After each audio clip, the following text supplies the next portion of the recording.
Kota tanpa buku. Pernahkah kau ke toko buku, perpustakaan, atau taman bacaan? Tidakkah kau merasa istimewa berada di dalamnya? Di sekelilingmu ada tokoh dari dunia hayal maupun dunia nyata. Tempat yang pernah kau kunjungi dan belum. Informasi dari masa lalu, masa kini, dan masa depan. Semua berpadu, semua berada dalam genggamanmu. Saat berada di antara buku, tidakkah kau merasa menjadi raja dan ratu? Ruang dan waktu seolah menyatu tanpa batas. Kau bisa terbang melintasi sekat negara dan melewati berbagai zaman. Kau bisa menyelam ke dalam samudra, melayang di angkasa, bercanda dengan aneka satwa, dan berkelana di tengah padatnya kota, juga rimba. Kau tahu, buku adalah jendela dunia, kunci pengetahuan, dan pintu wawasan. Muhammad Hatta, sang proklamator, berkata, "Aku rela di penjara asalkan bersama buku, karena dengan buku aku bebas."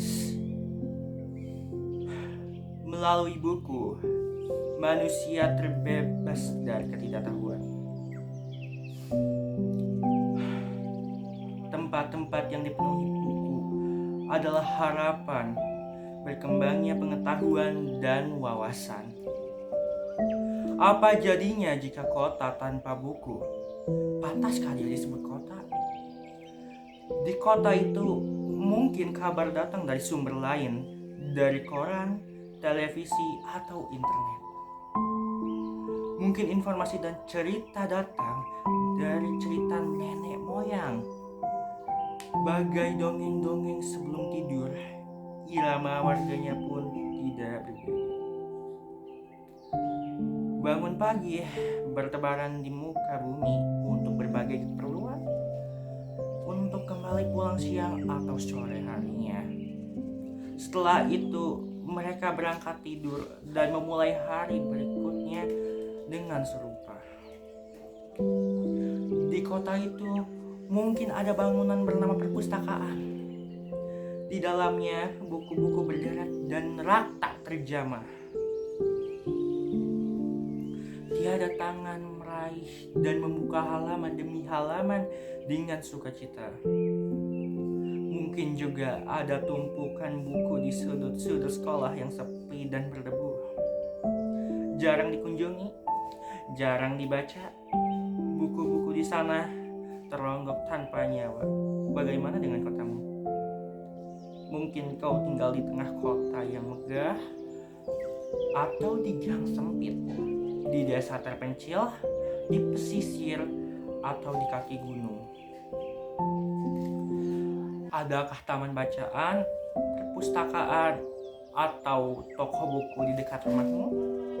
Jika ada, apakah tempat itu menjadi wadah berkumpulnya anak-anak dan warga?